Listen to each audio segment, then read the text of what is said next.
RMC Running. Benoît Boutron. Salut à tous, bienvenue dans RMC Running, le podcast d'RMC destiné à tous les passionnés de la course à pied. Wow, avec Johan Durand, notre star de Montbazillac. La légende de Montbazillac. Exactement. Ah ouais. Mais Montbazillac, c'est pas du vin? Bah si. Exactement, il y a le vin et il y a moi. On est deux. Je connais que le vin pour l'instant. Vous avez déjà entendu notre invité, il est là, on reçoit Casquette Verte, Alex Bouchex qui est avec nous cette semaine à l'occasion de la sortie de son livre On m'appelle Casquette Verte. Salut Alex. Salut. Est-ce qu'on peut rappeler qu'on est encore tous les trois recordman du monde? Je tiens à le faire noter. On l'est encore ou on se les fait sauter dans le Ah non. On est toujours recordman du monde. Ça c'est bien que t'en parles, c'est bien que tu en parles parce que j'ai pas vu un mot là-dessus sur le livre. Je l'ai lu de fond en comble, j'ai pas vu une phrase sur le record du monde RMC. Tu crois que j'allais parler de trucs où on fait des 400 mètres à la suite? Bah oui. Alors vous vous en doutez, on va raconter toute cette histoire, le chemin qui l'a guidé vers la course à pied, vers l'ultra, la création de ce personnage. On va parler de son actu, on va se projeter sur la suite également, et puis parler de tout ce qu'on a découvert dans le livre, parce qu'on a encore découvert des choses sur Alex, même si c'est un client régulier d'RMC Running. Je rappelle également que vous pouvez laisser des notes et des commentaires sur nos différentes plateformes de téléchargement, Apple, Spotify, Deezer, YouTube. Désormais, on est également sur YouTube. On vous remercie d'ailleurs parce qu'on réalise un mois record, et puis on vous attend sur nos réseaux sociaux. Johan Durand est sur TikTok, je m'en remets toujours pas, mais c'est vrai. Le compte Instagram d'RMC Running, le club RMC Running sur Strava, bref, on va se régaler. Partout. On a un autre invité, c'est Franck Berthaud, l'homme qui fait les livres à succès de toutes les personnalités de la course à pied. Salut Franck. Salut à tous. C'est toi qui as coécrit ce livre avec Alex, donc je précise d'ailleurs qu'on fera gagner 2 livres en fin d'épisode dans le Bon Plan Matos, et puis j'aurai un autre Bon Plan Matos, c'est la marque Rossignol qui sera à l'honneur avec la sortie de ce premier modèle de chaussure trail, la Vésor. On va tout vous expliquer, alors enfilez vos baskets, attachez vos lacets, on file avec Alex au Bois de Vincennes. Moi à la base, je voulais juste faire un semi-marathon, rien de plus. Et là, c'est devenu n'importe quoi. J'ai d'abord commencé à courir, un peu, puis vraiment beaucoup. Casquette verte, à l'origine, c'était juste un délire, une manière de se cacher. Mais ça m'a échappé. Ça m'a embarqué dans un tourbillon de choses improbables. À courir des courses, à gagner certaines courses, à en rater et même à créer des courses. Et aujourd'hui, on m'appelle Casquette verte. Alors tout ça, il fallait que je le raconte. Maman, j'ai écrit un livre. Et ce livre, je vais faire 300 km pour te l'apporter en courant. Et voilà, ça vous plante le décor. Alex qui sort donc ce livre, On m'appelle Casquette Verte. Il peut rien faire simplement comme tout le monde, Johan. C'est fou ce mec. C'est vrai que ça aurait été trop compliqué de faire livrer le livre ou de le porter en voiture. Non. Ouais, c'est vrai. T'as beaucoup progressé sur les docs, je trouve, sur YouTube aussi. Les images sont fantastiques. Je t'en parlais avant, mais le doc que t'as fait sur ton ultra à Shanghai là et tout, ton triptyque magique là, c'était fantastique. On bosse la prod vidéo, parce que en fait, on essaye de produire ce qu'on aimerait voir. Donc, on essaye de faire des trucs de qualité pour pas cher en plus. Donc, franchement, on est très content de ce qu'on arrive à sortir sur YouTube. C'est particulier pour nous, Yodu, parce que je sais pas si tu te rappelles, mais Alex est un des premiers invités qu'on a reçu en 2021. Ça devait être le 4e ou le 5e. On a grandi avec lui et on est toujours ravis de l'accueillir comme ça, hein, Johan. Tous les ans, il vient nous faire un petit débriefing de sa saison. Ouais. Et donc là, il a des choses à nous raconter. Tous les ans, j'arrive avec 10 000 bornes en plus. Donc voilà, j'ai des trucs forcément à Est-ce que là, il est venu en courant? Parce qu'une fois, il était venu en courant en tenue de sport. Là aussi? Là, je suis pas en courant, je suis en vélo parce que j'avais un rendez-vous avant et j'ai un rendez-vous après. Et donc là, je dois vraiment speeder et je cours pas encore aussi vite que toi. Donc malheureusement, c'est vélo ce matin. Ce qui est beau, c'est d'emmancher 10 000 bornes et de passer toujours le contrôle technique pour l'instant. Pour l'instant, ça couinote depuis 7 mois. Là. Ouais, ça couine. Mais ça couine parce que j'ai arrêté de dormir étant donné que je suis jeune papa. Et voilà. Donc ça couine parce que j'ai supprimé complètement le peu de repos que j'avais et donc pas de repos, pas de récup est égal, ça couine un peu. Mais ça va revenir. C'est en train de revenir. Là. On attaque sur le livre dans un instant, mais l'actu chaude, c'est donc l'Eco-Trail. Tu nous as encore réservé une nouvelle surprise. Tu as participé à l'Eco-Trail la semaine dernière. Tu trouvais l'Eco-Trail trop court avec ses 80 km et donc tu as inauguré un nouveau format qui sera mis en place dès l'an prochain, en 2026, le 120 km. T'as mené ça en plus de manière très discrète et tout. Tu t'es régalé sur cette aventure encore? Ouais, mais c'est trop marrant de déjà créer une course. Elle est pas à mon nom, mais de créer une course. Elle est totalement signée Casquette Verte, bien sûr. Mais c'est à jamais les premiers, tu vois. Et en tant que Parisien, ça fait plaisir de pouvoir le dire. Ouais, c'est vrai. Donc à jamais les premiers, terminer premier de la course et dernier en même temps, ça c'est quand même cool. Et ouais, ça faisait des années où en fait, dès que j'arrivais aux 80 km, j'ai dû le faire 7 ou 8 fois le 80 bornes. Je me disais, mais déjà c'est beaucoup trop court, c'est un sprint. sprint pour moi, ça va trop vite. J'ai besoin de kilomètres en plus, rajoutez-en moi, s'il vous plaît. Et donc là, ils m'ont déjà rajouté 40 kilomètres qui sont en plus sur un parcours qui est assez différent du 80 km. Qui l'a dessiné, c'est toi ou c'est eux? Non, c'est eux avec pas ma validation et ma certification, mais je savais, c'est des gens bien, ils font pas n'importe quoi. Donc là, ils nous ont rajouté un gros bout de la forêt de Rambouillet et surtout la vallée de Chevreuse. Et là, c'est très très cool d'être dans la vallée de Chevreuse et de quelques heures plus tard d'être en bas de la Tour Eiffel. Des contemplations qui sont légèrement différentes. Et donc, on rappelle format officiel dès l'an prochain. On pourra s'inscrire sur le 120 km. Là, je sais pas quand c'est qu'ils lancent les inscriptions, mais il existera. Il y aura donc un éco-trail 120. Il y a combien de dénivelé là sur le 120 ? Franchement, pas beaucoup, 2000. Pas beaucoup. 2000, ouais. Ok, c'est assez roulant. Là. Ouais, ça reste ultra roulant. Et donc, je pense que ça va être une vraie difficulté physique. Ça va être intéressant de voir qui va gagner la course, qui va réussir à performer sur un format comme ça, parce que il faut être capable de courir vite, mais cette fois-ci pas pendant 80, mais pendant un marathon de plus. Donc, ça va être assez passionnant. L'éco-trail, il y a eu beaucoup de bons coureurs, coureurs à pied, coureurs rapides qui ont gagné les différents formats cette année. D'ailleurs. Je suis étonné que des marathoniens d'ailleurs débarquent pas plus vite que ça sur les 80. La mèche girondine va pas tarder. Voilà. C'est possible, hein. Peut-être un jour, dans pas longtemps. T'as terminé ta carrière dans le cours, là. Voilà. Il reste quelques beaux défis. Mais c'est vrai que l'éco-trail, c'est parfait pour les marathoniens. C'est vraiment l'un des seuls trails qui... Mais même, c'est une bonne étape intermédiaire quand tu te lances dans le trail et que tu as envie de partir dans cette aventure. C'est une bonne façon de te tester, je pense. Ça part fort, hein. Les mecs, à la base de 50 ans en Yvelines, là, ils tournent à 3,20 le groupe de tête à chaque fois. Oui, ça part fort. Non, mais il passe le premier semi, le ravito, il est au 23e. Il passe le premier semi à une vitesse qui n'a aucun sens. Bon, ça pète, ça fait du popcorn après, mais ça n'a aucun sens. Parlons donc de ce livre avec l'auteur à succès de tous ces ouvrages. On le reçoit aussi une fois par an, Franck Berthaud. C'est bien, hein, un coup pour Mathieu Blanchard, un coup pour Anaïs Kemener et donc cette fois pour Casquette Verte. Une vraie spécialité, une spécificité. Tu dois te régaler, Franck, de raconter tous ces profils différents. Carrément, c'est toujours des aventures...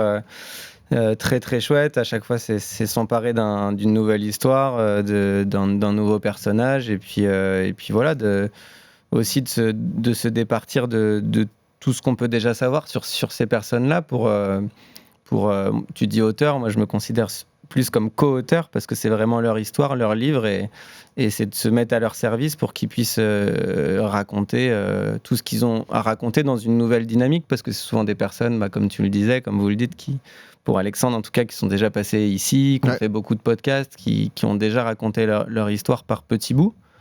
Et là, le livre, c'est un autre exercice, et avec souvent plus d'intime, plus de vérité, et voilà, c'est de se mettre au service de leur histoire, et à chaque fois, c'est très chouette, Pourquoi ce livre, Alex, alors ? On sait que ça faisait des années que tu avais des propositions de maisons d'édition qui voulaient raconter ton histoire. Pourquoi tu t'es lancé dans le bain cette fois-ci, alors ?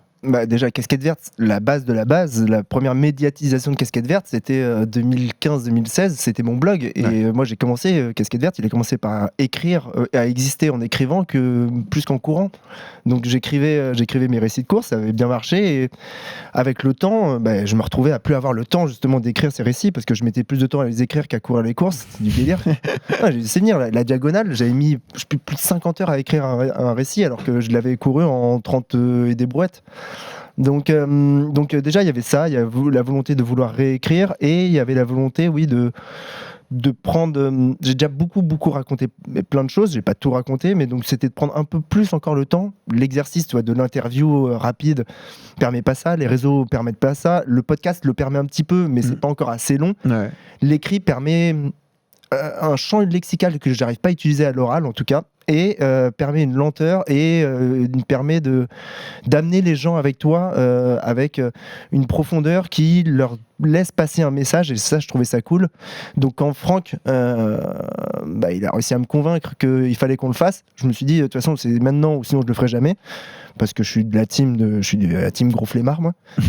et donc il a réussi à me convaincre qu'il fallait y aller, et donc là après d'ailleurs on a bien bossé, on a passé beaucoup de temps. D'ailleurs c'est pour ça que j'ai des résultats aussi minables depuis un an. C'est ta faute. C'est ta faute, Franck. Bien sûr.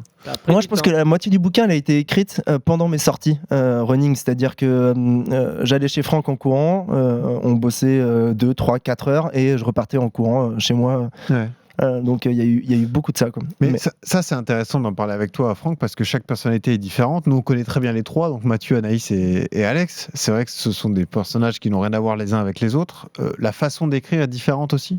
Comment ça se passe ?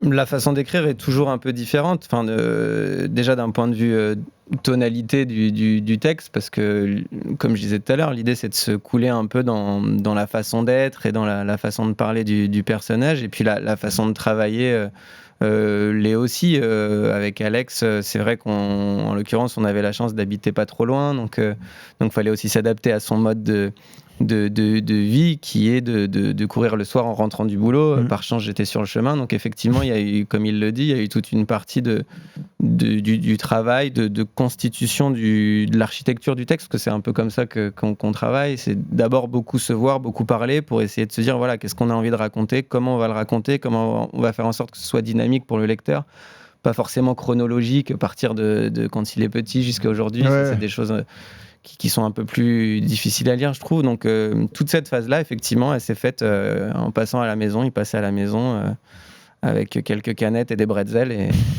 puis on parlait de 3 heures, et il rentrait à Saint-Mandé, et ça a commencé comme ça. Ouais. Le cadre de départ, ça a été, comme tu t'en doutes, c'est écoute, on fait différemment.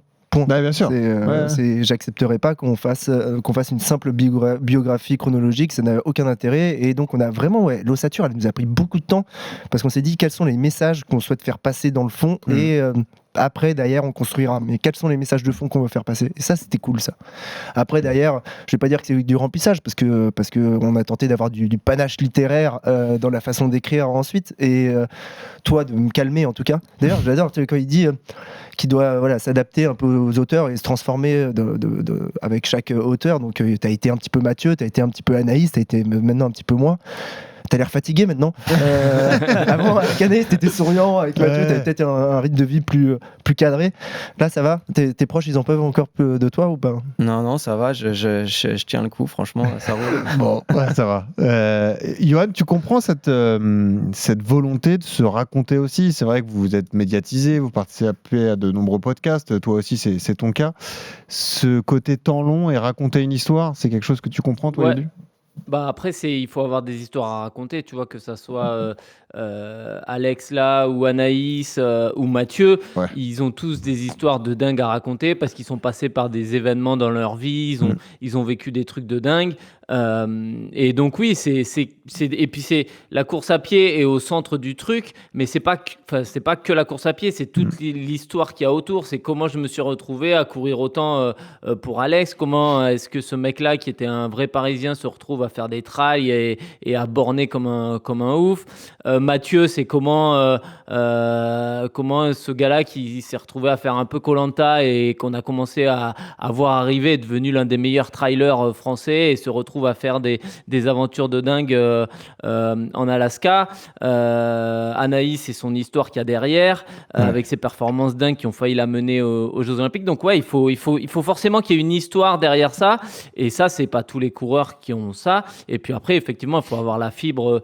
Faut être quelqu'un des réseaux, quoi. Faut avoir cette fibre-là pour écrire un livre. Il faut être capable d'intéresser les gens et d'intéresser ça avec leur histoire, ouais. La difficulté, elle était là, parce que toi, tu es quelqu'un de très présent sur les réseaux. Tu racontes beaucoup tes courses, tes entraînements, tout ça. Donc, les débriefs sont détaillés. Moi, c'est là que je t'attendais, Alex, parce que je savais beaucoup de choses de toi, mais j'avais envie d'en apprendre plus. Et le défi est réussi. Je te l'ai dit d'ailleurs en présentant le podcast, parce que on part sur des sujets qui sont différents de ce que tu peux raconter habituellement. Moi, j'ai adoré le passage sur ta famille, ta cellule familiale, la relation avec ton père qui t'emmenait en week-end comme ça dans la montagne pour aller à la pêche, la relation avec ta mère qui est différente, ta grande sœur qui était la grande sœur modèle avec des études magnifiques et tout, la pression que ça a pu te mettre et cette façon de se démarquer.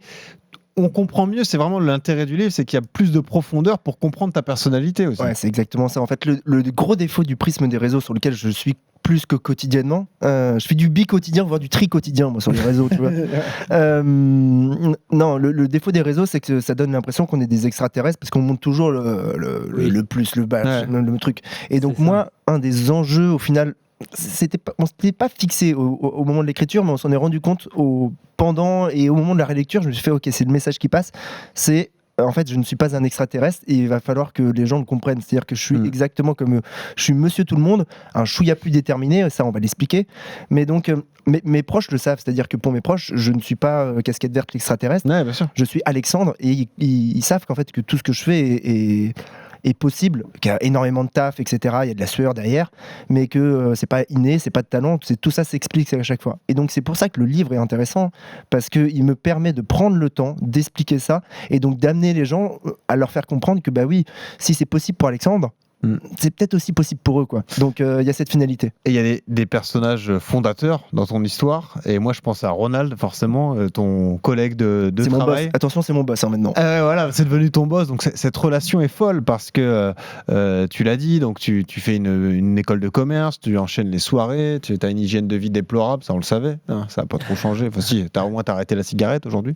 Mais cette rencontre, ou plutôt ces discussions avec Ronald à la machine à café, l'intérêt de se lancer dans la course à pied, ensuite te mener jusqu'au trail, c'est ça qui est fondateur, c'est ça qui écrit le début de ton histoire. Et c'est marrant qu'encore aujourd'hui tu aies cette relation avec lui, parce que, et tu le dis dans le livre à un moment, tu dis mais je sais pas, ça se trouve s'il avait fait de l'haltérophilie, j'aurais fait de l'haltérophilie ou n'importe quoi. Mais tu l'as suivi dans son délire en fait. Des fléchettes, du bilboquet, etc. En fait, c'est ce qu'on raconte, c'est que j'étais à un moment de ma vie où j'étais entre deux eaux, c'est-à-dire la vie étudiante, la vie pro, et j'attendais d'être fauché par une nouvelle passion. Et là, il se trouve que j'ai été fauché par la passion de Ronald. Mais Ronald aurait fait une passion, excusez-moi, à la con. Non, déjà la course à pied c'est déjà bien con, alors l'ultra encore plus, mais alors une passion à la con, ça aurait été un truc désolé pour les fléchetteurs, mais ça aurait été le fléchette. Aujourd'hui, je serais champion de fléchette. Et à la manière de casquette verte, très certainement, parce que j'aurais développé le truc à un niveau extrême. Peut-être je lancerai des flèches depuis le Tour Eiffel. Ça, c'est intéressant. Et toi, j'aimerais bien ton avis, parce que tu connais bien le personnage désormais. En fait, c'est un point de sa personnalité, Alex. C'est qu'il va au bout des choses quand il se sent convaincu et qu'il se découvre comme ça une passion. On peut se dire, c'est dingue, il se cache derrière un personnage et tout, mais non, il est fondamentalement comme ça. Tu peux pas enchaîner autant de kilomètres, autant de défis si t'es pas intimement convaincu au fond de toi, quoi, en fait. Ouais, bien sûr, il y a ça chez lui, on le raconte à plusieurs reprises dans le livre. Je crois que dès avant la course à pied, ça fait partie de sa personnalité. Hein. À partir du moment où il s'empare d'un univers et où il se passionne pour quelque chose, il a envie de l'explorer à fond, d'en maîtriser tous les codes. Ça a été le cas pour sa vie étudiante. Tu peux kiffer faire la fête, mais t'es pas obligé d'avoir envie de devenir président du BDE et de faire des week-ends d'intégration exceptionnels et d'organiser plein de trucs. Pour avoir discuté aussi avec ses proches, notamment avec son papa. Je crois que quand plus jeune, tu le disais, quand il allait à la pêche, il trouvait le moyen de faire différemment, mais de pêcher avec d'autres outils, mais il voulait toujours tout comprendre, bien savoir lire l'eau. Il a cette faculté à être très opiniâtre dans ce qu'il fait et à vouloir en permanence maîtriser, explorer les univers qu'il découvre. Et quand il a découvert la course à pied, ça a été exacerbé, quoi. Il y a une autre qualité qui ressort, moi ce que j'apprécie, c'est cette sincérité, c'est que tu te caches pas derrière quelqu'un d'autre, en fait. C'est-à-dire que oui, t'aimes bien être reconnu, t'aimes bien aussi avoir des commentaires, etc. Et ça, c'est tout un côté que t'assumes, en fait. C'est que t'es pas là à dire, moi je raconte mon histoire, mais non, n'en faites pas trop et tout. Toute ta personnalité est pleinement assumée. Et ça, c'est rare d'ailleurs dans les livres ou les personnes qu'on suit comme ça. Souvent, tu te caches derrière ton personnage et tu t'assumes pas vraiment qui tu es. Toi, tu vas à fond, quoi. Tu dis oui, ça j'aime bien. Ok, les critiques parfois je les prends mal et tout. Enfin, tu assumes tout jusqu'au bout, quoi, en fait. Ça, c'est l'avantage de pas avoir à s'auto-censurer, en fait. Ouais. Je pense que c'est juste parce que par définition, ce que j'ai créé avec Casquette Verte, je l'ai pas lié à ma profession et ça peut mourir demain que Alexandre va continuer à vivre.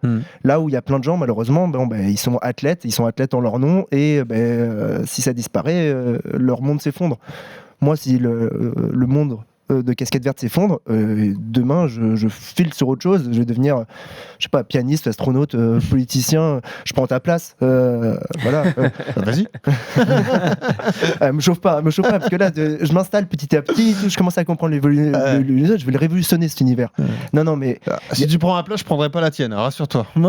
Il ira pas courir 10 000 bornes. Pas casquette rouge ou quoi. Non, t'inquiète pas. Non mais attends, on va t'inscrire à la diagonale, toi t'es pas prêt. Oui, il y a beaucoup de ça. voilà, il y a beaucoup de ça dans ma façon d'être et c'est parce que le sans filtre et aussi un côté sans filtre, les faux humbles, je trouve ça insupportable. Ouais, voilà, c'est ça. Je pourrais claquer du faux humble. Non, mais ce que je veux dire, c'est que dans le milieu de l'ultra notamment, il y a plein de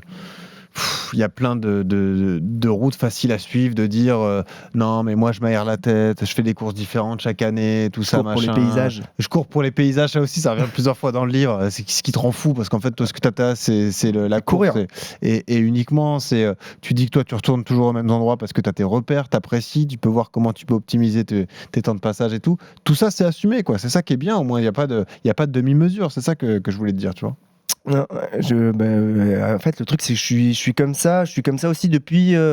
J'ai jamais été comme ça quand j'étais plus jeune, parce que j'osais pas et que Alexandre osait pas. Mais par le biais de Casquette Verte et de ce truc-là que j'ai créé, justement, je peux être exposé à 2000% parce que c'est pas Alexandre qui va prendre direct et parce que. Je peux jouer de ça aussi. C'est-à-dire que ça choque parfois les gens quand on est. T'as pas envie d'être un trop exemple, quoi. C'est ça, t'as pas envie de dire faites comme moi, machin et tout.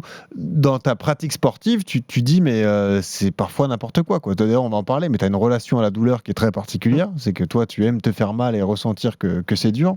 C'est pas des conseils que tu donnes, c'est juste ton histoire de vie que tu racontes. Ah, c'est exactement ça. Gourou n'est pas ma vocation. Ouais, c'est ça. Je souhaite pas être Skippy et réellement, moi, en fait, et ça fait partie du truc. C'est Casquette Verte, quand il a débarqué dans ce monde-là, on a eu l'impression que c'était une création de personnage pour justement attirer les regards, etc. Enfin, non, c'est juste mon histoire. Et parfois, ça vous paraît étonnant, mais oui, moi, partir courir blessé avec une cheville en vrac, c'est la réalité. Et non, c'est pas pour faire du show-off, pour me faire plaindre, pour pleurnicher, pour que derrière ça se passe bien et qu'il se passe une superbe histoire. C'est parce que c'est la réalité.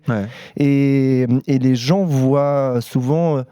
Avec le prisme des réseaux encore plus, mais imagine qu'on a une idée derrière la tête, imagine que tout ça est fabriqué, pensé, etc. Mais rien de tout ça n'est pensé. En fait, il le dit bien, Alex, à un moment, je trouve, dans le livre, que tout ça, c'est un concours de circonstances. Et que, en fait, et le livre en est l'exemple aussi. Il y a eu, au fil de l'écriture, on s'est rendu compte qu'il y avait cette envie de partir vraiment d'Alexandre Bouchex, quoi. C'est Alexandre Bouchex qui raconte le livre, qui raconte comment Casquette Verte est arrivé par un tourbillon de concours de circonstances, et qu'en fait, grâce à Casquette Verte a permis à Alexandre de venir greffer plein de petites choses de sa personnalité qui sommeillaient un peu en lui. Et dont tu l'as dit, dont il ne se cache pas, comme le fait d'avoir un ego, d'aimer briller, le fait d'avoir envie de se faire remarquer, parce que potentiellement dans sa famille, il avait des exemples qui étaient assez puissant de réussite. Des parents qui ont une réussite professionnelle, sa sœur qui a fait d'excellentes études. Et tout ce qui sommeillait en lui, petit à petit, grâce à Casquette Verte qui est arrivée, ça lui a permis de l'exprimer différemment à travers le monde de la course à pied et de l'exacerber, quoi. Johan, je me rappelle la première fois où on a reçu Alex, tu découvrais un peu le personnage. Tu étais bluffé par le nombre de kilomètres et tout. Tu as fini par t'habituer, mais est-ce que tu le suis sur les réseaux? Tu es toujours bluffé par ces défis, ces kilomètres, cette façon de gérer la douleur comme on en parlait il y a quelques secondes? Ouais, et je suis aussi bluffé par ses performances parce que honnêtement, c'est quand même un vrai bon coureur, tu vois. C'est pas que quelqu'un qui fait des bornes et qui se prend ses pieds en photo à la fin d'une sortie de dingo. Il y a de la performance aussi derrière.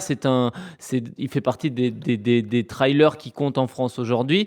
Et par contre, c'est vrai que alors après, c'est parce qu'il est hors code, tu vois. Là, typiquement, à l'Ecotrail, au lieu d'aller matcher avec les meilleurs sur le 80, lui, il a préféré aller faire le 120 tout seul parce qu'il est hors des sentiers battus, donc tu peux pas le catégoriser avec les mecs. Mais moi, c'est ça qui m'a le plus bluffé depuis que je l'ai rencontré, c'est de voir qu'en fait, il est quand même... parce que quand on l'avait rencontré, voilà, je me suis dit, ouais, c'est un personnage, tu vois, c'est un mec qui veut... qui existe par ces trucs de dingue. Mais non, c'est aussi un vrai bon coureur, un vrai ultra-trailer de haut niveau qui a une vraie légitimité. Et c'est plus ça qui m'a bluffé avec le temps, en fait, ouais.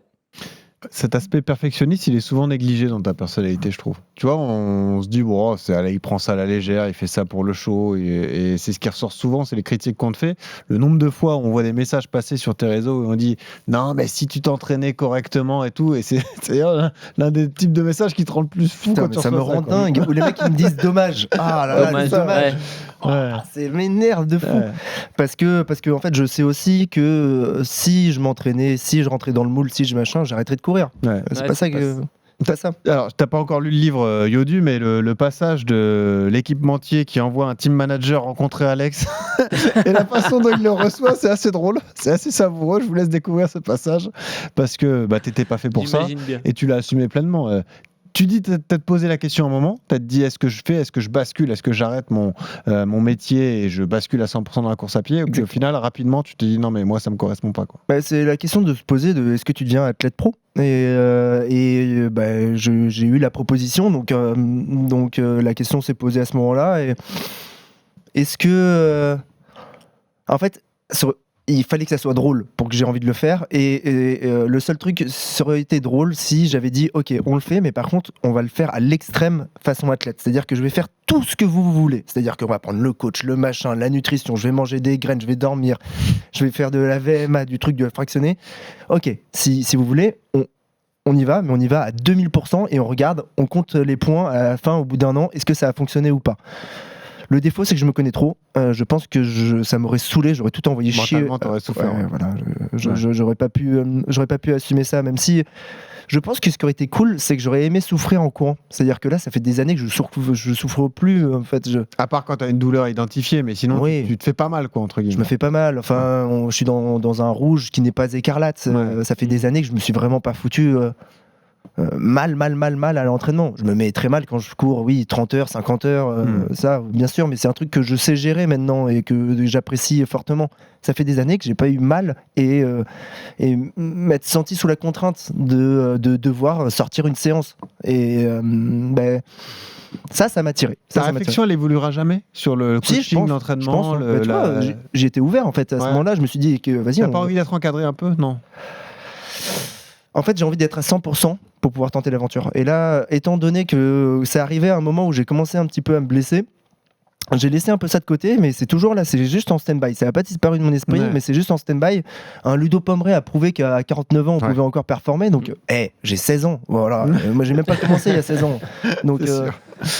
L'autre fil rouge du bouquin, c'est cet amour pour la Diagonale des Fous. On pourrait se dire, Alex, son rendez-vous de l'année, c'est l'UTMB, mais non, la Réunion, c'est un vrai coup de cœur. Ça part de là parce que c'est la première grande course pour laquelle tu t'inscris. Et d'ailleurs, quand tu as le résultat, tu es comme un ouf et tu vas tout de suite le dire à ton pote Ronald. D'ailleurs, quand tu marches, tu es en train de vibrer et tu te dis, c'est complètement dingue ce qui m'arrive. Tu te renseignes, tu consommes plein de vidéos et tout. Le fil rouge de ta carrière d'ultra-trailer, c'est la Diag. La Diag, c'est un coup de cœur magnifique, quoi. là, j'en suis. Je crois que j'ai dépassé, ça y est, les 70 000 km à pied depuis que j'ai commencé à courir. J'ai fait 70 000. J'ai fait des courses. Ah ouais, je vais les taper les 100 000. Hein. Vraiment, là, je commence à le voir. ouais. Je sais que dans 3-4 ans, là, on est bon. Ouais. Tu sais, Johan, à combien de kilomètres? Non, tu sais pas à peu près? Non, mais je pense que je suis pas loin des 100 000, même dépassé, ouais. Ah, 100 moi, 000, ça fait à 15 ans, depuis 2001, j'ai 100 000 commencé. bornes. Ouais, J'ai moi, commencé en en 2001. Donc, ça 2001, fait je 23 jouais ans. avec mon caca, je crois, tu vois. J'ai commencé à courir à 23 ans. J'ai Ouais, 23 c'est ça. ans de retard sur toi. Ouais. Donc ouais, non, la Diag, il y a ça. Et toi, j'ai eu beau avoir fait 10 ultras par an, j'en ai fait plein. La Diag, j'ai déjà fait 4 fois. Là, hier ou avant-hier, c'était le tirage au sort.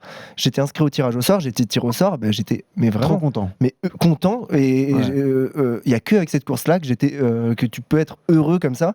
Et toi, j'ai hésité à dire à ma copine, mais viens, c'est champagne ce soir, quoi. Mais pourquoi? Pourquoi plus qu'une autre? En fait, j'ai l'impression que celle-là, elle est vraie. Et pour ceux qui l'ont faite sur place, elle te fout une claque physique et mentale à chaque fois. Là où un UTMB, c'est très cool, hein, c'est très très très dur d'être devant et ça va très très vite. La diagonale, peu importe si tu es devant, au milieu, derrière, tu vas te prendre une claque totale. Et à chaque fois que tu fais la diag, tu vas, tu es quelqu'un, tu en rentres, tu es quelqu'un d'autre. Tu as appris des trucs sur toi, ça t'a changé, ça te fait évoluer. Donc là, j'ai hâte encore d'y être en octobre parce que j'ai envie de voir cette année quelle sauce je vais te manger, sauce réunionnaise en plus. Tu vois, une sauce un peu. J'ai hâte de ça parce que je sais qu'il va se passer quelque chose. Et dans cette vie un peu chiante, métro, boulot, dodo, de cadre dynamique parisien, me prendre une claque. Ma claque annuelle, ça va me faire du bien, quoi. C'est aussi l'aspect le plus touchant du livre, je trouve, c'est la relation que tu crées avec une personne installée à La Réunion. Donc c'est Franck, c'est dingue au départ parce que de manière, t'as pas encore percé, t'es pas encore le grand cascade verte hyper connu, mais lui te connaît, il te contacte sur les réseaux en te disant, écoute, moi aussi je suis un passionné de trail, j'adore le ton que tu utilises pour raconter tes courses, moi aussi je fais du trail à mon niveau amateur, quoi. Je peux m'occuper de toi, je vais t'aider, je t'accueille la prochaine fois que tu viens, et il s'est occupé de tout. Il y a une amitié qui s'est créée comme ça parce qu'il est lecteur de ton blog et qui va te suivre jusqu'à la fin de sa vie. On l'apprendra après, quoi. Exactement. Mais c'est un franc-comtois qui s'est installé à La Réunion depuis quelques années. Et donc c'est marrant parce qu'il a un mélange d'accent de Bzac avec Saint-Paul de La Réunion. Ouais. Donc c'est assez particulier, mais c'est très cool. C'est un oreilles, comme ils disent là-bas. Et il est très présent sur l'île, très présent dans les activités associatives sportives là-bas. Il connaît tout du Grand Raid, il connaît tout de La Réunion. C'est un facilitateur terrible pour toi, quoi. Mais moi, c'est mon fixeur. C'est ça. Tu vois, c'est comme un fixeur de journaliste, quoi. Exactement. Le fixeur, c'est celui qui vous aide lorsque vous allez, par exemple, sur une zone de guerre et qui va vous aider, vous guider sur les endroits où les personnes qu'il faut interroger. C'est exactement ça. Et en fait, quand t'es parisien, que t'as 24-25 ans et que tu vas à La Réunion faire la diag, c'est une zone de guerre. Hein. C'est pas ton environnement traditionnel. Et donc, il a ce rôle-là, presque, tu vois, de papa local pendant une semaine, parce qu'il va m'accompagner, il va m'expliquer des trucs que j'en avais aucune idée. Je connaissais ni La Réunion ni la diag. Ce qui est beau, c'est le temps qu'il prend pour t'aider. C'est ça qu'il faut. Et tu vois, et c'est là où sans rien te demander, d'ailleurs. Ouais, et toi, il y avait aucune volonté de sa part de rayonner par casquette verte. Il s'en foutait, ça. Il voulait pas être cité ou quoi, ou qu'est-ce. Loupé. Loupé. T'es dans le bouquin. Oui, donc en fait, c'est ce que je trouve cool dans ce sport aussi, c'est que en fait, tu trouves des copains que tu saurais jamais fait. À quel moment je vais me faire un pote d'un mec qui a 50 ans, 3 enfants. Après, tu vois, c'est un mec qui m'a mis à la course à pied. C'est 50 ans, 3 enfants. Pareil pour Franck. Bon. Méfie-toi, quand même. Ouais, méfie-toi. Ouais. Non, mais donc ça veut dire qu'il faut encore que je fasse 2 enfants pour mettre 2-3 personnes à la course à pied. Mais et que je vieillisse un peu. Mais cette histoire est un peu triste. On va peut-être pas la raconter entièrement parce que malheureusement il nous a quittés aujourd'hui. Donc vous découvrirez comment en lisant le bouquin. Exactement. C'est très touchant parce que vous gardez une relation très forte. Toi, la manière dont tu l'apprends, c'est particulier parce que tu le vois une dernière fois sur l'Ultra 01, je crois. Exactement. Il a cette phrase mythique où il te dit toujours allez, vas-y mon grand, et toi ça te reste en tête à chaque fois sur toutes les courses. Ouais. Et ouais, pour moi, c'est peut-être le plus fort du bouquin, c'est cette relation que tu as avec lui, tu vois. Il s'est passé beaucoup de choses, il y a d'autres choses à raconter, mais ce truc-là, c'est vraiment casquette verte, c'est ton histoire, quoi. Non, mais là, c'est justement Alexandre qui craquait au-dessous de casquette verte. Ouais. Et tu vois, en fait, il y a des moments, c'est facile d'être casquette verte. C'est même beaucoup plus facile d'être casquette verte que Alexandre là-dessus, parce que là, je sors en faisant une blague, une pirouette. Je suis Belmondo et allez. C'est la première fois que j'ai mis de Belmondo, tu vois. Et alors que tu vois, là, je suis en train de le planquer. Je suis en train de planquer l'émotion que j'ai à en parler, parce que derrière, Alexandre, il est, oui, forcément très touché par ça. Et voilà, je suis trop touché. Franck essaye de prendre le relais, quoi. C'est le passage le plus touchant du livre, c'est sûr. C'est une histoire touchante, mais qui dit aussi, je trouve, quelque chose de la personnalité d'Alexandre, pour le coup, sur non seulement La Réunion, mais sa faculté à toujours refaire les mêmes courses. Que ce soit la diag, que ce soit l'Ultra 01, t'en parlais. Il y a l'Ultra Trail des montagnes du Jura, il y a le Kuhlamanen maintenant, en Suède. Et en fait, Alexandre, c'est quelqu'un de très routinier, qu'aime être dans la routine. Enfin, il dira le contraire, mais avoir vraiment dans son univers, pouvoir identifier des choses qu'il va pouvoir revivre. Et ces choses-là, à chaque fois, de retourner sur les mêmes endroits, ça lui permet justement de découvrir des nouvelles nuances, d'en apprendre davantage sur les endroits et de développer potentiellement ce type de relation qu'il développe avec Franck. Et en fait, c'est le fait de revenir et de s'identifier à un endroit, de revenir en permanence, d'être dans cette routine, qui lui permet d'avoir autant de rencontres, autant d'histoires à raconter et de vivre aussi intensément les différentes courses auxquelles il est associé et sur lesquelles il aime revenir, quoi. Et ce côté routinier, qui n'est pas dit de manière péjorative, mais au contraire, ça fait partie de lui, quoi. Et toi, tu parles de routine, moi j'utiliserais maintenant presque le mot fidélité. Et Exactement, c'est ouais. fidélité aussi bien à des personnes qu'à des courses, à des environnements. C'est-à-dire que j'étais aussi fidèle à Franck à La Réunion que je suis fidèle aux 20-25 km quotidiens et aux mêmes bars que je vais croiser, aux mêmes gens que je vais croiser dans Paris, aux mêmes feux rouges que je connais par cœur. J'ai une fidélité à tout ça et c'est pas c'est dans routine, ça peut rapidement basculer dans le fait d'être lassé. Fidélité, en fait, ce qui est intéressant, c'est de la garder, quoi, cette fidélité. Et c'est putain, on continue la psychanalyse là, vraiment. Non mais attends, je me suis fait payer une psychanalyse par Flammarion. Bah ouais, c'est sûr. Non mais je veux pas rajouter une pièce, mais quand tu retournes sur la Diag, la première personne à qui tu penses quand tu atterris à La Réunion, c'est forcément lui, ouais, c'est sûr. Mais c'est ça, et tu vois, c'est bizarre de le dire comme ça, mais il a été répandu à un endroit à La Réunion où je sais très bien que quand je vais aller chercher mon dossard entre Saint-Denis et Saint-Pierre, je vais voir l'arbre où il m'avait dit que le jour où il disparaîtrait, il aimerait bien qu'on mette ses cendres. Donc oui, je vais y penser à chaque fois, et à chaque fois que je sais que là en octobre, quand ça va être dur et que je vais rentrer dans ma fat, je vais entendre le Allez mon grand. Et je sais pas si je serai en train d'essayer de chercher la 10e place, à la 20e ou la 100e, mais ouais, je vais courir avec lui. J'aime pas trop courir pour. J'ai du mal parce que moi j'ai toujours couru pour moi. Je suis quelqu'un de très indépendant, mais le cœur va courir avec quelqu'un, quoi. Parce que le top 10 c'était l'objectif sportif annoncé dès le début de ta carrière de trailer, même très amateur, hein. Tu avais dit à tes potes écoutez, moi dès que je fais top 10 à la Diag, c'est bon, j'arrête. Tu l'as fait, t'as pas arrêté. Parce que moi j'avais pas dit quand.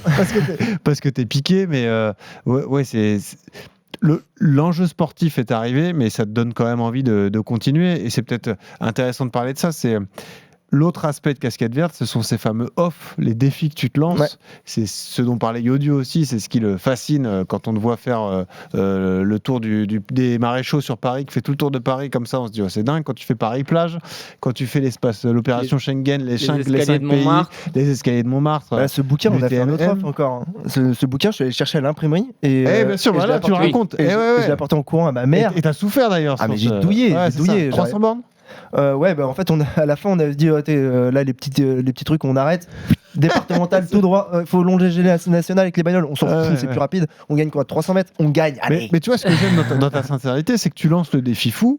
Mais tu racontes très bien qu'il y a beaucoup de moments où t'en as ras-le-bol. Tu racontes que Paris-Plage, t'arrives, t'es même pas content. Paris-Plage, j'étais pas content. T'en as ras-le-bol et t'as qu'une envie, c'est de rentrer chez toi. Je vais rentrer chez moi et nourrir le chat. C'est même mon seul truc intéressant, alors que je venais juste de courir de Paris jusqu'à la mer, et on pourrait croire. Mais ce besoin de off, c'est encore un autre aspect de ta personnalité, c'est essentiel dans ton histoire et ta relation avec le sport. Je pense que c'est très lié à mon relation avec la course à pied, parce que pour Godwin, la course à pied, Forrest Gump, ce Forrest Gump qui dit, tu vois, là, lui c'est peut-être mon gourou, mais qui dit puisque j'étais déjà allé aussi loin, pourquoi pas continuer. Moi j'en suis là, et pourquoi j'ai pas arrêté au moment de la Diag, et j'ai baissé mon pantalon à ce moment-là en continuant la course à pied, même si on court pas en pantalon sur la Diag. Parce que je suis convaincu qu'il y a encore plein de choses à faire et des trucs bien marrants à faire. Donc vu que je suis convaincu de ça, je continue, quoi. Et là, retourner sur la Diag cette année, je sais pas. Je sais pas si je me lance un défi sportif de améliorer mon classement, mon temps, ou le faire avec ma fiancée, ou le vivre un petit peu autrement, tenter de le filmer à l'intérieur, je sais pas encore. Et comment tu le décides, ça ? Je pense que malheureusement, j'ai un vice au fond de moi qui est que je pars souvent d'une phrase, et de cette phrase me donne une envie pour la course à pied. Quand j'étais avec Cathy Child pendant la dernière édition, on s'est dit un truc avant de partir. On a dit on aimerait bien ne pas courir le samedi. Et en fait, il faudrait faire 26h59 minutes. Il manquait pas grand chose d'ailleurs. Ouais. 1 minute 23. Voilà, c'est ça. Sur 27 heures. Je suis dégoûté. C'est le temps de ton 400 mètres au record du monde. Tu vois, c'est pas grand chose. Non, je rigole. Je rigole. Ouais, j'étais un peu moins, non ? Ouais, t'as souffert quand même. Hein. On t'a pas reconnu. On avait honte par rapport à l'équipe qu'on avait choisie pour courir avec toi. On avait dit on ramène un champion. Bon, c'est pas c'était des zigotos quand même. Hein. C'était des zigotos. Non, mais c'est un message d'ailleurs que je voulais te faire passer, parce que donc vous le savez, on a organisé un grand record du monde de 24 heures. On a fait venir 24 personnalités. On a loué le stade Charletti pendant toute cette durée. Alex m'avait confirmé sa présence. Je l'ai mis à un horaire que lui seul pouvait accepter. Très tôt le matin. 7h du mat. Ou tard le soir. Bah non, c'était encore plus tôt, non ? Non, c'était 7h du mat, je crois que t'étais, ou 6h du mat. Ouais, il fallait arriver encore plus tôt. L'un ou l'autre. Tu te retrouves avec une équipe de barjots, mais ça c'est pas fait exprès parce qu'on les connaît pas, donc vous avez tout de suite une osmose et une entente, et il y a pas mal de mecs dans ton équipe qui apprécié ta personnalité, mais qui avait cette question de se dire ouais, est-ce qu'il joue un rôle ou quoi. Et ce qui a fasciné tout le monde, c'est que tu es l'un des seuls à être resté jusqu'au bout. Avec la bière au couloir 2. Avec la bière, à encourager tout le monde et tout. Et là, Ouais. ils se sont dit non, mais en fait, il est vraiment Jojo, quoi. À te moquer de la ministre des Sports, tout ça, quoi. C'était.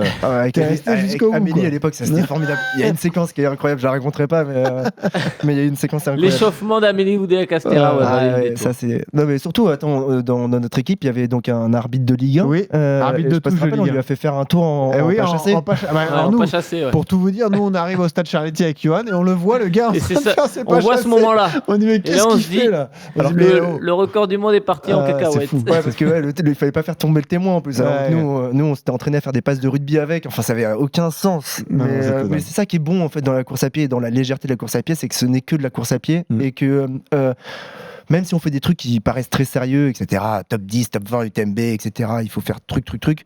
Si t'arrives et que tu le fais en te marrant, putain, c'est encore plus drôle, quoi. Ouais, ça a toujours été ce truc-là c'est sympa de faire les jeux vidéo, d'aller jusqu'au bout, etc., en tenant la manette avec ses deux mains, mais moi, ce que j'ai préféré, c'est peut-être mettre le mode expert et de tenter de le faire avec une seule main, quoi. Et ça m'a fait penser à Johan, ce que tu as expliqué d'ailleurs dans le livre, c'est que tu dis, je me retrouve à faire un podcast Ultra Talk d'ailleurs, sur une fin d'année, et le présentateur te fait prendre conscience que tu as gagné 6 courses sur 12 disputées ou un peu plus. Genre, sur les 10 derniers mois, j'ai pris le départ de 8 courses et j'en ai gagné 6 en battant 2 fois le record de l'épreuve. Et exactement. je fais, ah bah oui, en fait, je m'en rendais même plus compte de ça, quoi. C'est ça. Alors, et moi, c'est la question que je voulais poser à Johan, parce que Johan, c'est un peu ton cas aussi. Ça t'arrive de faire des courses comme ça, près de chez toi ou quoi, et souvent tu gagnes. Tu peux gagner. T'as gagné les championnats de France de cross, t'as gagné les championnats de France de semi-marathon et tout, et aussi de participer à des grandes courses d'envergure.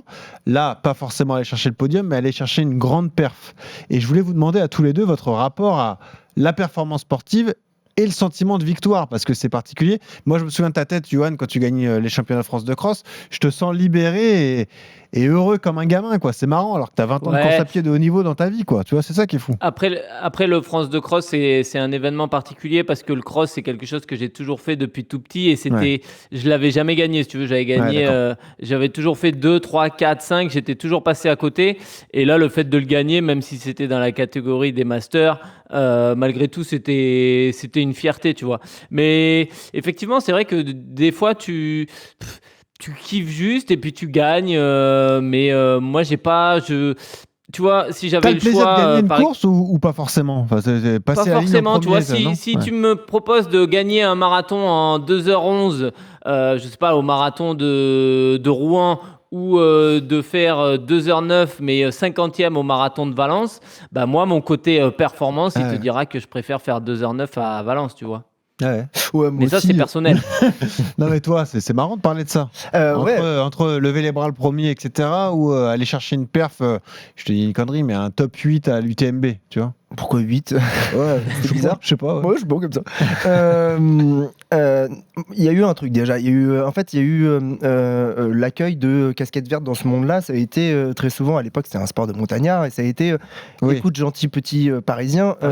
Citadin montagnard. Laisse la montagne aux grands, quoi. Ouais. Et donc, c'était pas une volonté de vouloir fermer des bouches, mais quand tu sais que tu cales 2 UTMB entiers avec le parcours complet en moins de 23 heures, que tu rentres dans le top 20, que quand tu fais top 10 à la Diag, t'es content pour toi, mais t'es aussi content de pas fermer des bouches, mais de leur apprendre qu'il est possible de le faire. Et donc ça, ça a été un marqueur. Tu l'as encore, ce sentiment ? Moins, parce que je sais à quel point c'est dur de faire ça sur l'UTMB et sur la Diag. Mais le regard du plateau élite, il y a plus que des Parisiens sur trail bientôt. Ouais, c'est pas faux. Pas devant. Hein. Est-ce que le regard des élites a évolué sur toi aussi ? Oui et non, parce que chaque année c'est remis en question, mais si, oui, j'ai envie de dire. Après, les mecs élites, quand tu cours avec eux et que tu te retrouves dans la même galère, ils savent à quel point c'est dur, et donc oui, d'une certaine manière, c'est pas que le petit rigolo des réseaux là. Donc à ça, et gagner les courses, moi j'ai un gros vice, exactement comme la clope ou l'alcool, etc. Je déteste l'avoir, ce vice là, mais j'aime bien J'aime bien de temps en temps quand il y a un tout petit peu de compète. Et j'aime bien gagner des courses aussi pour ça, parce que c'est un moment où je me retrouve, toi, je l'ai déjà exprimé comme ça, mais c'est le mec avec qui je suis, ou qui est deuxième, ou qui est premier que je dois rattraper, c'est ma biche et moi je suis le chasseur.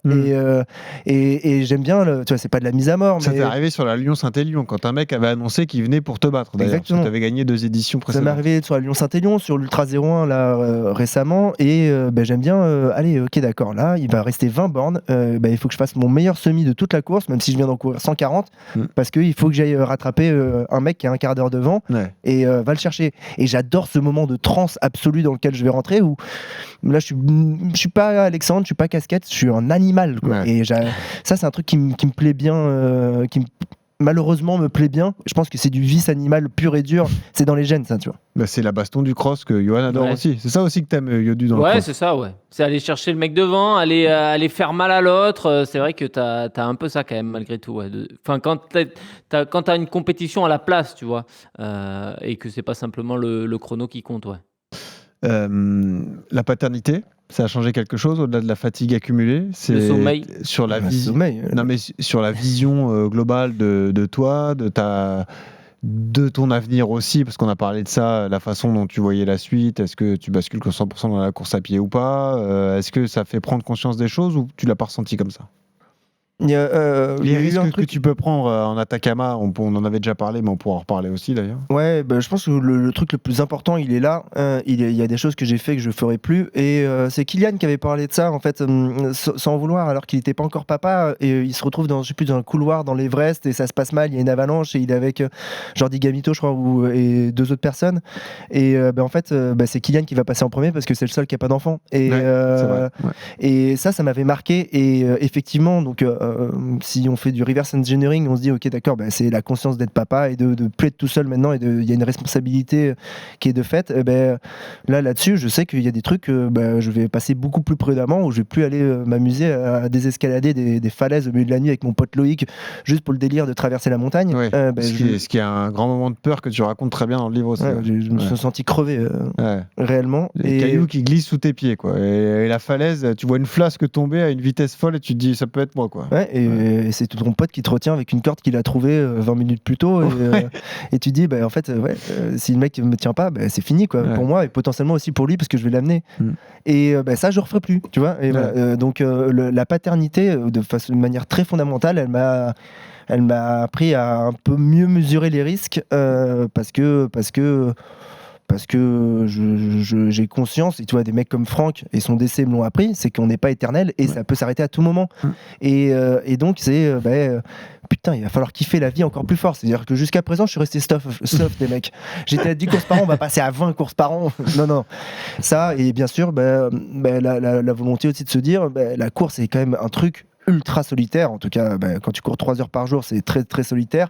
Donc tu gâches, on ne sait pas, mais tu utilises du temps que tu ne peux pas utiliser pour ta famille. Et donc, il y a une idée de aussi, ok, comment j'optimise encore plus pour pouvoir continuer cette passion que j'adore et je vais continuer à faire, tout en n'altérant pas la relation que tu as avec là, mon fils, quoi, et avec ma fiancée. Donc ça, c'est intéressant. On est en train de retrouver un équilibre, là. Ça fait 7 mois, c'est un petit peu plus, 7 mois et demi, on est en train de retrouver un équilibre. Ça y est, ça dort. Presque. Mais non, ça me dérange pas, je fractionne la nuit, en fait. Moi, je fais des demi-siestes, des doubles demi-siestes, mais on est en train de trouver un autre rythme qui me permet de recommencer à progresser, alors que les premiers mois étaient un petit peu difficiles, et en revanche je suis pas sûr de pouvoir refaire, en ayant un job comme je continue à l'avoir, en ayant toute la vie de casquette verte à gérer, je suis pas sûr de pouvoir rebasculer sur du 20-25 heures par semaine, sans tout gâcher à côté. Donc vu que je veux pas tout gâcher, je vais essayer de courir un chouïa moins, ce que je fais, mais par contre la minute de course à pied, maintenant, elle est optimisée. C'est-à-dire il n'y a que ça. Tu vois, je recours un petit peu plus vite parce que j'ai envie d'avoir des sensations, j'ai envie de me ressentir mieux, de me réentraîner, etc. Donc je remets un petit peu d'intensité. Là où j'avais enlevé l'intensité, j'avais juste mis du volume. Je remets de l'intensité pour baisser un petit peu le volume. Donc c'est là, des ajustements, quoi. Ouais, on est en train de checker un peu les curseurs pour réussir à peu près à atteindre le même résultat en faisant un petit peu moins, quoi. C'est Steve Jobs qui disait ça. Il adorait embaucher des mecs qui avaient la flemme, ou des gros flemmards comme moi, parce que on arrive à optimiser pour pouvoir se trouver du temps de manière assez fondamentale. La relation que tu as avec ton personnage Casquette Verte, est-ce que c'est toujours au beau fixe? Parfois, ça t'a aidé à surmonter des épreuves. Je pense à une épreuve sentimentale avant Noël il y a quelques années. Ouais. Là, ça t'a bien servi. Il y a des moments où tu en as eu marre du personnage? Non, c'est rare que je me dise il est relou ce Casquette ou ce que ça engendre, c'est relou. J'ai tendance à bien kiffer ce que j'ai créé, quoi. Ouais. Vraiment, ça c'est mon côté égo, tu vois. Bon, là, c'est quoi? C'est le point 3 égo de la journée. Mais non, j'ai tendance à me dire, en fait, ça me fait encore rire et que ça me fasse marrer, etc. C'est très bon signe.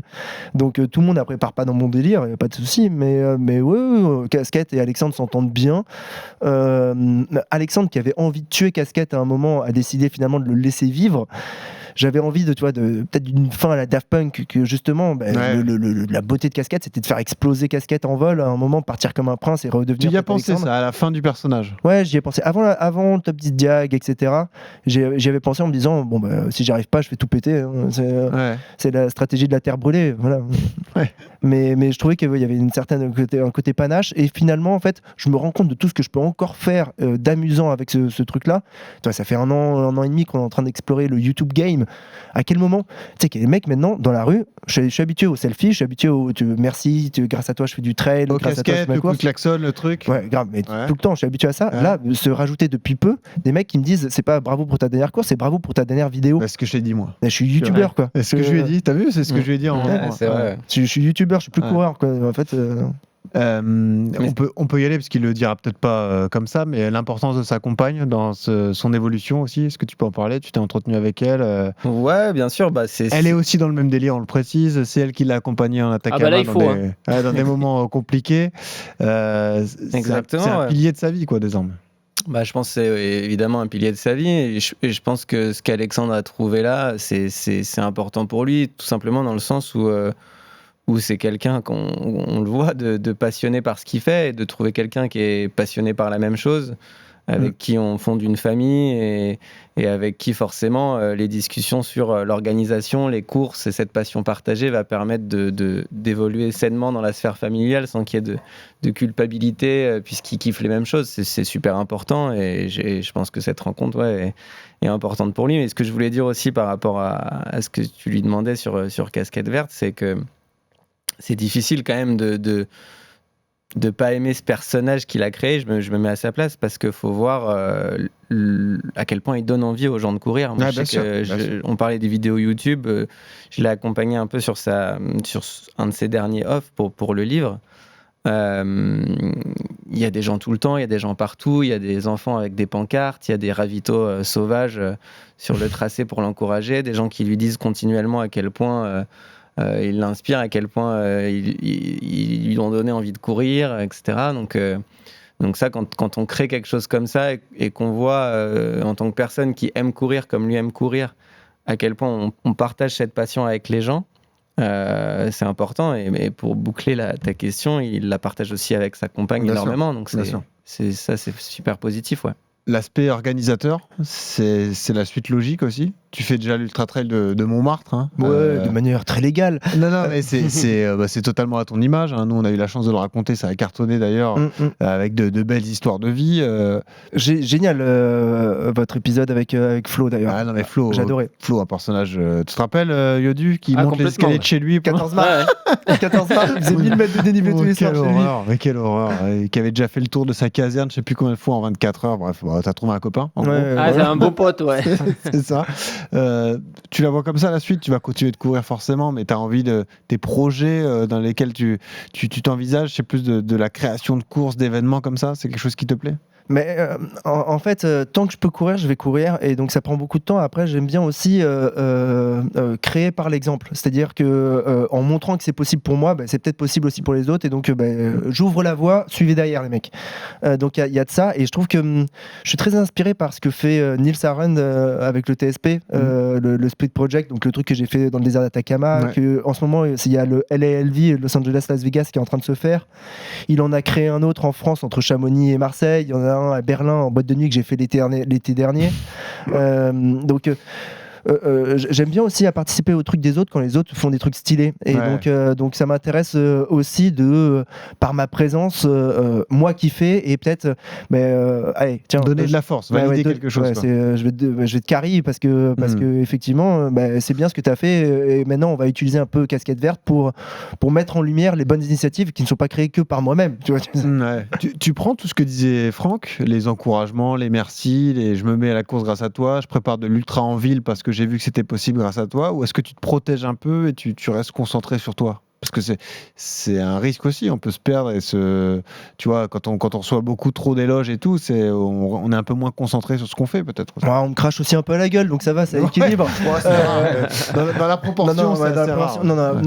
Oui, en fait, qu'on te dise tout le temps, t'es bien, t'es beau, t'es magnifique, t'as changé ma vie. J'ai eu des gens, mais vraiment plusieurs fois, qui se sont effondrés en larmes dans mes bras en me disant à quel point j'avais changé leur life. Et comment tu le vis alors? Et ça, en fait, là, c'est plus casquette, tu vois, genre t'es pareil comme avec Franck, t'es obligé de redevenir Alexandre, et t'es dans l'empathie humaine et l'émotion parce que t'as un cœur.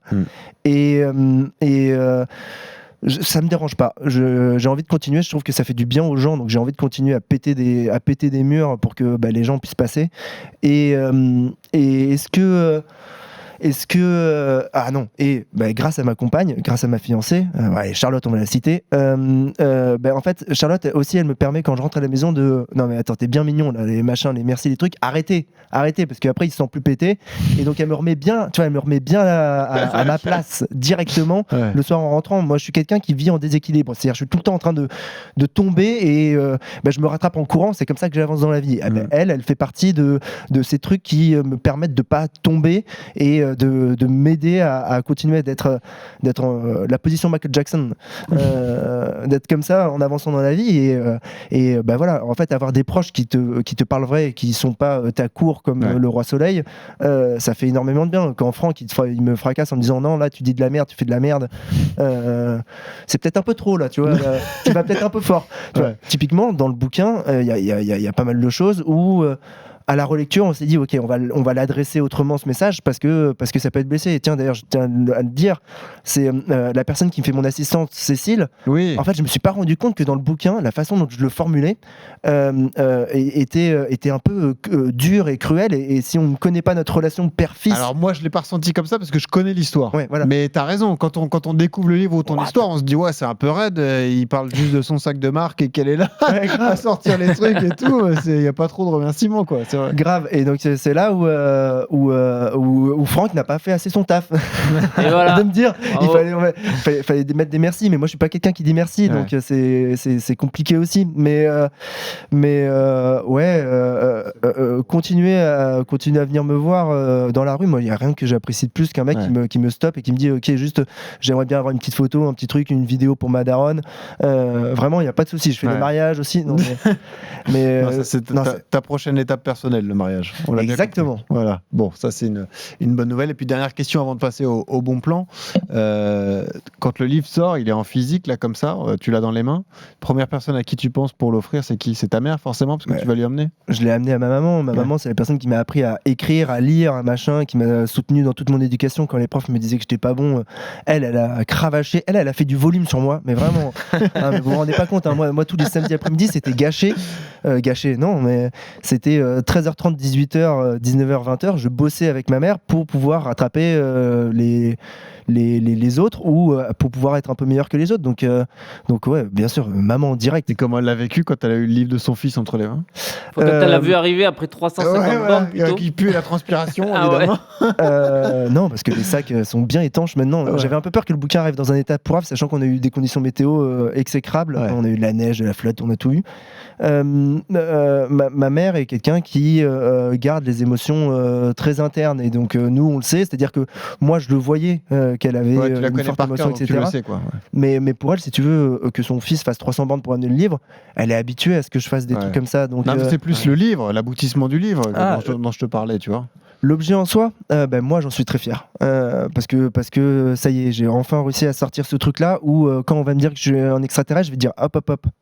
Tu vas aux éditions Flammarion, tu leur demandes le livre, tu le lis et tu viens me redire ça. Tu verras que non, une fois que tu l'auras lu, tu vas me dire non, finalement, t'es quelqu'un à peu près comme tout le monde en fait. Bah voilà, c'est un beau résumé pour terminer. N'hésitez pas, on m'appelle Casquette Verte, les éditions Flammarion. La date de sortie exacte, c'est quand les gars ? Le 2 avril. Le 2 avril, voilà, donc disponible en précommande. D'ailleurs, je crois que ça bat des records de précommande, donc c'est quand même plutôt bon signe. Ouais, on a la deuxième réimpression alors que le bouquin n'est pas encore sorti, c'est ce fou. carton, c'est dingue. Tout ça pour une Bravo. casquette verte, c'est Ouais, fou. grave. Non mais C'est attends, dingue. à la base, moi je voulais juste courir un semi-marathon, hein. J'avais pas prévu que tout ça se passe. Avec un temps minable en plus, c'est fou. Une Mais- 44, Une 40. 50 secondes. Tu te je rends crois. compte, Yodu, la honte. Et en plus, tu t'étais mis minable. Ah ouais, bah, Ah bien ouais. sûr. Bien sûr. Allez, tout de suite, on passe au bon plan matos. RMC, Le bon plan matos. C'est donc ce livre a gagné le premier bon plan, le livre de Casquette Verte. On retrouvera partout, Franck, Fnac, tous les revendeurs et tout. Absolument partout, toutes les librairies. Également un livre, on appelle ça comment ? Un livre digital désormais ? Un livre oui, Dématérialisé. en e-book et, E-book, ouais. et exactement et aussi en audio-livre bientôt. Ah, audio-livre, ok. Oh, donc en train de courir sur les quais de Seine, on peut écouter le livre de Casquette Ouais. Verte. Le alors livre ça, de et j'ai- Ah ouais. Et j'ai choisi la voix. C'est le mec qui fait la voix de Jude Law. Tu C'est vois, vrai genre, j'ai décidé d'avoir un mec qui est là. Qui a la Ouais, classe. C'est trop bon ça, C'est de trop choisir la voix, c'est incroyable. On choisira qui pour ton livre, Yodu ? Ah, Philippe Louis de Etchebest, une Funès, star du je crois. Sud-Ouest. Ou Louis de Moscato. Funès, ouais. Non, Moscato, bien sûr. Bah oui, J'ai bah, pensé à ça direct. Arrête, je vais lui dire à Vincent. Je vais lui dire, tu vas lire le livre de Yodu, pas de problème. Magnifique cadeau. Je précise que tu as fait gagner 2 exemplaires à la communauté. Ils seront dédicacés. Je précise que je les livre pas en courant, ceux-là. Non, Ouais, ceux-là, ouais. ceux-là, on les enverra par la poste, comme tout le monde. Donc n'hésitez pas, vous allez sur nos différents réseaux sociaux. On va le faire gagner sur Instagram, ce livre-là. Donc vous nous suivez, vous mentionnez des amis et comme ça, vous pourrez participer au tirage au sort. Et il nous reste à remercier Alex Bouchex, Casquette Verte, qui était avec nous cette semaine. Alex, on s'est régalé encore avec toi, on n'a pas vu le temps passer. Donc bravo pour ce bel ouvrage. Bravo à Franck Berthaud qui a supporté Alex Bouchex chez lui pendant Ah des ouais. soirées et des soirées. Grave. Ça, c'est fort. hein. Même cette meuf, elle m'en peut plus. Qui a dû mettre picoler des litres et des litres de bière, quand même. Ouais, je l'ai pas suivi à tous les coups, sinon il n'y aurait pas eu de livre. Ah ouais. Et puis tu nous as choisi la musique que tu écoutes quand tu cours, on ne l'a même pas dit, mais le livre est préfacé par Ben Mazué, Ouais, qui est un coureur aussi. qui est un coureur aussi. Ouais, c'est comme ça qu'on s'est connus. Ultra trailer ou coureur? Il va le devenir. Je bosse le sujet. Ah, tu commences à travailler. Ok. T'as choisi cette chanson-là, c'est Tony Micelli, c'est ça? Ouais, les gentillettes, c'est son nouvel album et en fait ça fait 6 mois que ça fait 4 mois que j'écoute son nouvel album en boucle en courant, donc pour moi ça va avec la course à pied maintenant, Ben Mazué. Ok, si vous le regardez. Voilà, ça donne ça. Il y a longtemps, c'était il y a tellement longtemps. Je me souciais déjà de ce que pensaient les gens de moi. Et tu sais pourtant, Et voilà. on m'avait plein de fois dit qu'on s'en fout de leur avis. J'avais bien compris, mais j'ai pas réussi. Et on le salue, Ben Quand Mazué, j'étais petit, pour la préface c'était du livre le bon notamment. temps. Merci Alex d'être venu. Toujours un plaisir de te recevoir dans RMC Running. Merci à toi, donc maintenant, il va falloir que je trouve 2-3 aventures, 2-3 offs à venir. Il y en a, je te rassure. Ouais, ça je suis pas inquiet. Voilà. Pour revenir l'année prochaine. Ouais, ou alors on trouvera un record du monde différent, t'inquiète pas, on va s'occuper de ça. Merci Franck, toi aussi tu reviens quand tu veux. Merci beaucoup. Un grand merci au maître Yodu. Merci Continue à cette tous. belle prépa, tu nous fais rêver. Et toujours ce conseil pour terminer, quand vous courez, souriez, ça aide à respirer. Salut à tous. V'là la tornade, Renaud Cabrel ou Goldman, ils ont fait chavirer mon âme. Quand j'étais petit, j'étais heureux. RMC Running.